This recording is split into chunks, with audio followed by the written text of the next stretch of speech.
The knock came just after sunset, sharp enough to cut through the hum of my apartment. When I opened the door, I froze. My mom, who'd walked out when I was 9, stood there smiling like she'd never missed a thing.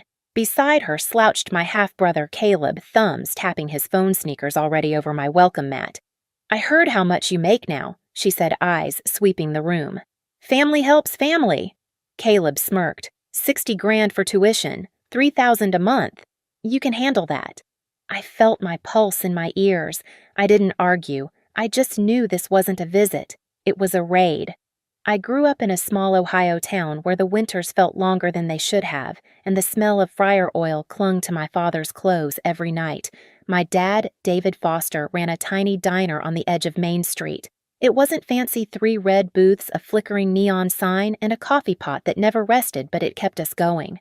After Mom left, the diner became our lifeline. I was 9 when she walked out. No warning, no goodbye. Just the slam of a car door and the sight of her suitcase wobbling down the front steps. Dad told me later she'd met someone else, a man who promised her a better life. For years, I'd lie awake wondering if better meant a life without me. Dad tried to fill both roles, but he was already stretched thin. Every morning at 5, he'd unlock the diner and start the grill. By the time I came home from school, he smelled like bacon grease and black coffee, his fingers nicked from the slicer. Yet, no matter how tired he was, he'd still sit across from me at our wobbly kitchen table and ask, "How was math club today?" Sometimes he'd doze off mid-sentence and I'd just smile and whisper, "It was good, Dad." Money was always tight. The lights flickered whenever the heater kicked in, and there were weeks when the fridge held little more than milk and half a jar of jam. I started babysitting at 12, stacking shelves at a corner store by 14, and cleaning houses by 15. Every dollar went to rent groceries or gas for Dad's rusted pickup. He'd scold me. "You shouldn't worry about bills, Jess," but I'd shrug it off. Worrying was the only way I knew to help. School became my escape hatch. Numbers made sense when nothing else did. I joined math club, entered competitions, stayed late to tutor other students. When teachers talked about college, I listened like it was a secret world I might break into. At 17, I earned a full scholarship for data analytics at a state university. The night the acceptance letter came, Dad cried at the diner's counter, wiping his eyes with a dish towel. "You're getting out," he said, voice shaking. "You're gonna make something bigger than this." College was hard, but it was mine. Tuition was covered, but food rent and books weren't. I worked mornings as a waitress, afternoons at a law office, and nights cleaning offices. My schedule was a blur of bus rides, cheap instant noodles, and lectures. I'd come home, exhausted hands smelling of disinfectant, but I felt free. I was building something on my own terms. By graduation, I had a degree, a job offer, and a quiet fire inside me. I moved to Orlando for a data analyst position at a growing tech company. The first paycheck felt surreal, more money than my dad ever made in a month. I sent him $500 right away, then more whenever I could. He hated taking it, said I'd earned it for myself. But I wanted him to rest, even just a little. Years passed. Promotions came. I bought a sleek apartment, downtown floor-to-ceiling windows, a view of the city lights I used to dream about. My co-workers became my second family lunches with Nina from accounting, volunteering with Kara on weekends, sharing coffee runs with Ryan, the neighbor who always carried 2 mugs. Still, there were nights when I'd open a drawer filled with old birthday cards from Mom. Every one of them the same happy birthday. "Hope you're doing okay." No love, no warmth, just proof that she still existed somewhere living a life that didn't include me. I'd stare at those cards and wonder why I wasn't enough for her to stay. So when she suddenly reappeared at my door that autumn evening, smiling like nothing had happened, it felt like the ground shifted beneath me. I had built everything from scratch, career, peace, purpose, and now the ghost of my past had found the address. The day after that knock, I barely slept. Every time I closed my eyes, I saw Mom's smile and Caleb's smirk bleeding into the glow of my doorway. Part of me wanted to believe she'd come to apologize, to bridge the 23-year canyon between us. But the way she'd said family helps family played in my head like a taunt, not a plea. By morning, she'd texted, "Lunch, my treat." There's so much to catch up on. I stared at the message until the screen dimmed. Curiosity won over instinct. Maybe I needed to hear her out just once to close the book properly. We met at a crowded cafe near my office. The smell of espresso clung to the air, chatter rose and fell like static. I spotted them immediately, Mom in a floral blouse that looked too new for someone barely getting by. Caleb slouched beside her AirPods and scrolling his phone. She stood when I arrived. "Julia, honey." "You look amazing." Her hug was stiff, perfumed, and foreign. I sat opposite her, careful not to meet Caleb's eyes. Mom started with small talk traffic weather my hair. Then, in a practiced sigh, she shifted tone. "You know your father made it impossible for me to stay in touch." The words slid out smoothly rehearsed. He shut me out completely after the divorce. I blinked, the heat rising behind my ribs. "That's not true," I said quietly. "He begged you to call. I was there." She looked wounded, then waved it off. "I did what I could."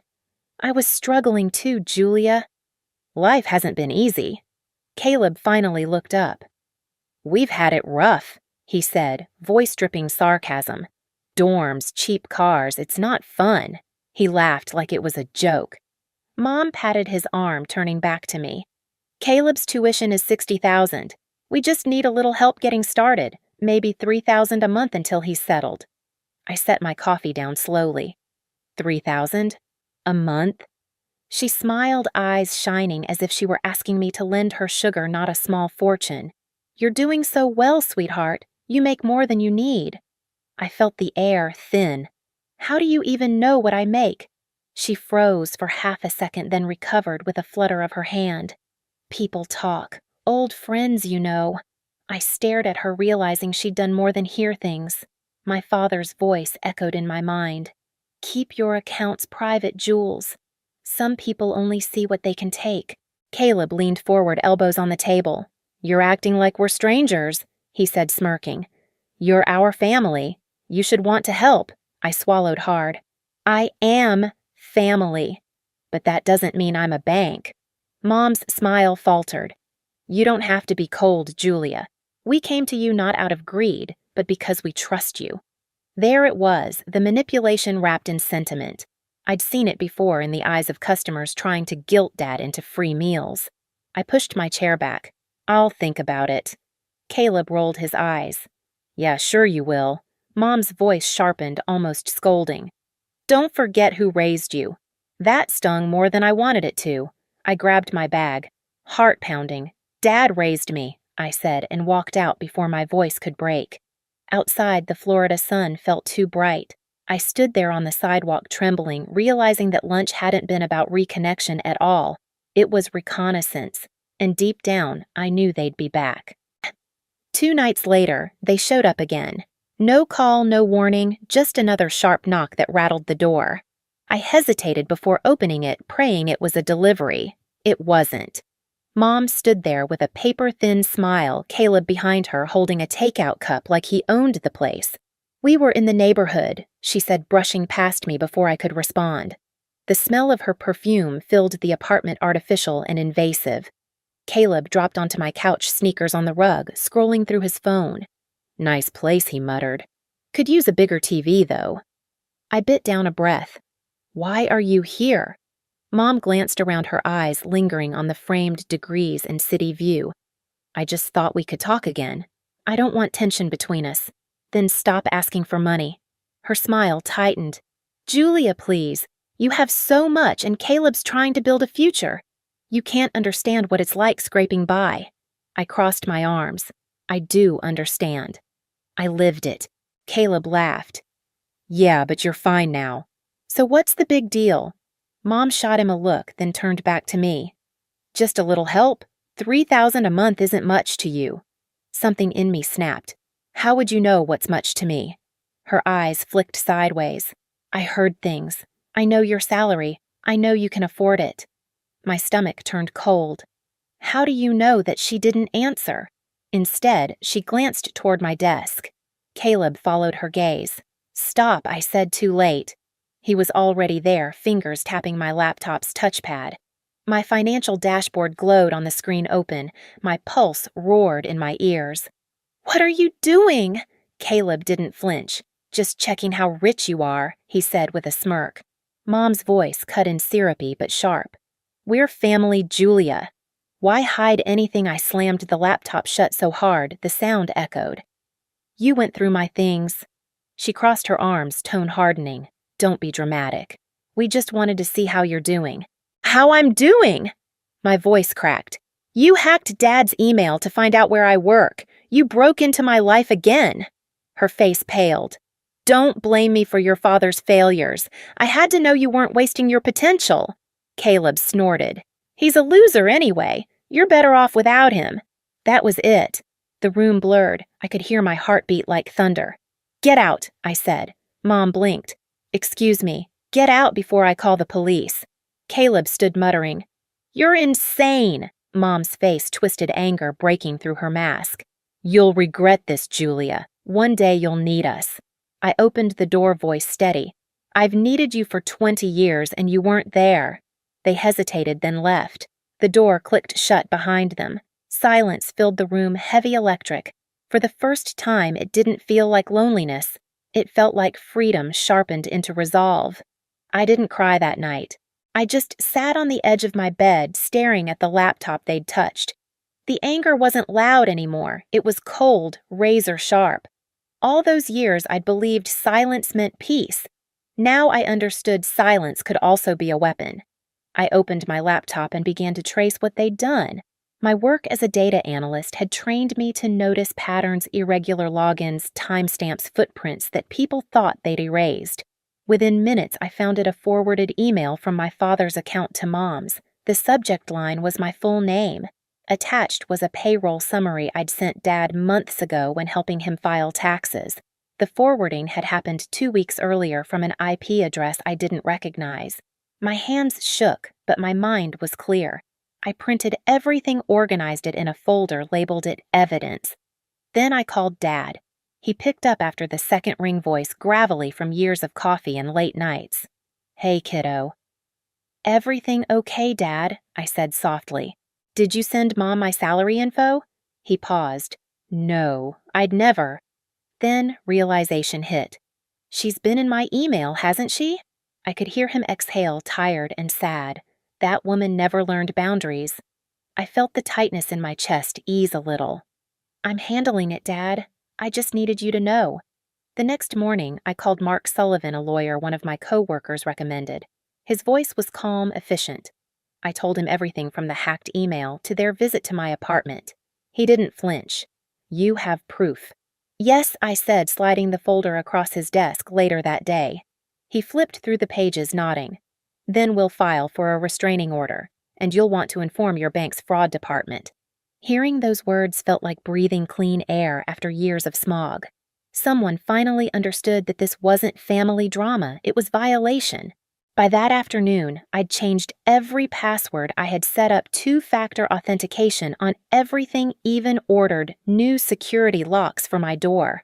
The next morning, I went to court. I remember the sterile smell of the hallway, the low murmur of other cases being heard, the sound of the clerk stamping the papers. Thump. That sound felt final. For the first time, I wasn't the scared kid watching her mother drive away. I was the adult drawing a line she couldn't cross again. Days later, my phone buzzed with an alert from the bank. Unusual transfer attempt, $10,000 from savings account. Declined. I stared at it for a long moment, then laughed quietly. She'd tried again and failed. I forwarded the notice to Mark. He replied within minutes, already covered by the order. They'll face consequences if they try again. The satisfaction wasn't the vengeful kind. It was measured calm, like closing a book that had been left open too long. A week later, I went for dinner at Dad's diner, renovated, now clean and bright after I helped him pay off the debts. The smell of grilled onions and fresh coffee hit me the second I walked in. He looked up from the counter and smiled. You look lighter, he said. I am, I told him. And I meant it. That night, back in Orlando, I watched the city lights pulse below my window. For the first time in years, I felt completely safe. My mother had taken enough from me, my childhood, my trust, my peace. But she wouldn't take my future, so I poured another glass of water, opened my laptop, and started building something new, a small charity fund I'd dreamed about for years. I named it the Foster Fund for kids raised by one parent fighting their way up just like I had. It wasn't revenge, it was reclamation. My own quiet way of saying you can't take from me anymore. A full year passed before I heard her name again. By then, the restraining order had long been granted, and my life had rearranged itself around peace. The mornings were quiet coffee-brewing emails waiting sunlight spilling across my apartment floor instead of anxiety. One evening, Dad called while I was driving home. "You'll never guess who reached out," he said, his voice careful. "Your Aunt Ruth." I smiled. "Haven't heard from her in years. She wanted to talk about your mom," he added. "Aunt Ruth and I spoke the next day." Her voice was low, worn with regret. "Marie's burned every bridge she's ever had. She borrowed from friends, lied about you, said you refused to help. People finally caught on. She and that boy of hers moved out of town. No one knows where." I didn't feel triumph, just a strange stillness. "I hope she finds whatever she's looking for," I said quietly. Ruth sighed. "You sound like your father." After that, I let the silence close. I didn't need updates or apologies. What mattered was that her chaos could no longer reach me. Therapy helped me understand something I'd never been able to name, that my guilt for surviving was heavier than her betrayal. Dr. Brooks once told me, "You can't heal in the same story that broke you." I carried that sentence with me like a mantra. So I wrote a new one. The Foster Fund became official within months. Small scholarships for kids from single-parent homes, mentorship programs, tutoring nights. Kara, my friend from work, helped design the outreach. Ryan organized local sponsors. The first time I signed a grant check, I thought of the diner lights flickering in Ohio, of Dad flipping pancakes to keep the electricity on. The cycle ended there. Sometimes I still catch myself waiting for another knock on the door, but it never comes. The silence now means safety, not threat. Last Thanksgiving, Dad came to Orlando for dinner. We cooked together turkey mashed potatoes, laughter echoing through the apartment. As he raised his glass, he said softly, "You did good, kiddo." I looked around the table, friends, warmth, peace, and realized he was right. I hadn't just survived her. I'd rebuilt something better. The night of the Foster Fund's first anniversary, I stood on the rooftop terrace overlooking Orlando's skyline. The city buzzed below a hum of life and second chances. Dad was there smiling in his worn blazer, talking with Kara and Ryan. Laughter floated through the warm air, the kind I used to think belonged to other people. I looked up at the glowing sign, "The Foster Fund for Kids Who Fight Alone." It shimmered like closure made visible. In that moment, I thought of the girl I used to be, the one who waited by the diner window, hoping her mother's car would come back down that street. She never did, but maybe that was the point, because losing her forced me to find myself. I raised my glass and whispered, "This is family." Then I turned toward the camera, toward you. If you've ever had to draw a line to protect your peace, you're not alone. Family isn't who shares your blood. It's who shows up when everything falls apart.